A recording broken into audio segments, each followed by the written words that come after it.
شروع اللہ کے نام سے جو بڑا مہربان اور نہایت رحم کرنے والا ہے۔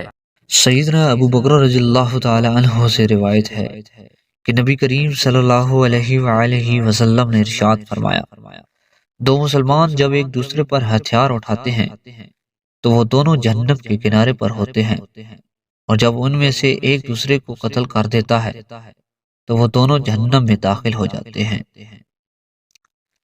حسن کہتے ہیں کہ سیدنا ابو موسیٰ اشعری رضی اللہ تعالی عنہ کا ایک بھائی فطروں میں پیش رہتا تھا۔ وہ اسے منع تو کرتے تھے لیکن وہ باز نہیں آتا تھا۔